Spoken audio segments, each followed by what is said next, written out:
Today in Higher Learning, as we talk about cleaning up the house and yard, it's important to remember the need to periodically clean up and consolidate your personal finances. Whether you're a student getting your financial aid information in order or a consumer trying to manage credit card debt, there's never a bad time to review your finances.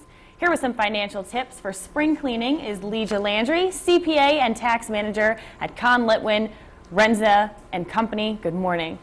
Did I get all that right? You did. Okay, covered it all.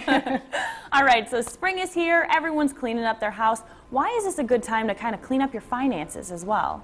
Well, with tax season just behind us, many people have recently gathered up their financial documents and are particularly familiar with their family's finances. And as you're talking about today, spring is a time when people are tidying up the house, reducing clutter, and taking inventory of what's needed for the remainder of the year. All right, so I think all of us are ready. Get your pen and paper ready. What are some steps to kind of get us in the right track, get us moving? Okay, well, the first thing you want to do is consolidate your information. This is a move that can provide peace of mind for the entire year. You want to get all your financial and legal documents into one place.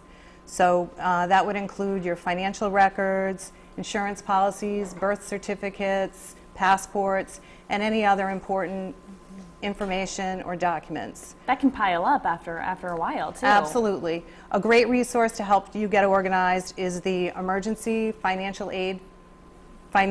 First Aid Kit, which can be accessed through operationhope.org. Okay.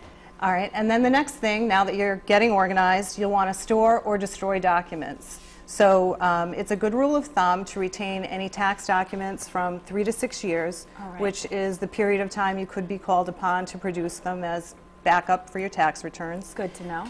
For investments, you'll want to retain anything related to those for the entire period of time that you hold the investment. Some people prefer to keep them indefinitely, and that's not a bad policy as well. And checking your credit report is also important, is that right? That's absolutely right.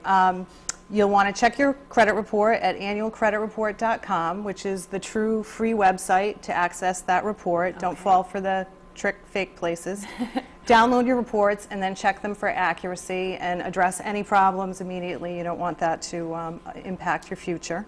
All right, and I know we're cleaning things out. We want to look for good deals. You should also shop around for that, too. Right. You want to shop for deals on your financial products just as you would for housewares. So you might want to price your insurance policies, your credit card and bank fees.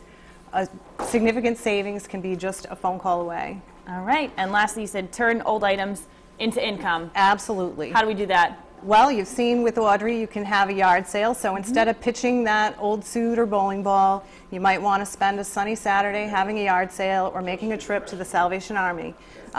Your clutter could be someone else that helped the less fortunate, and be sure to retain a receipt for anything you've donated because it might help you with next year's taxes. One man's trash is another man's treasure. Absolutely. Legia, thank you so much for joining us today. Thank you. And if you have specific questions about taxes or financial matters, be sure to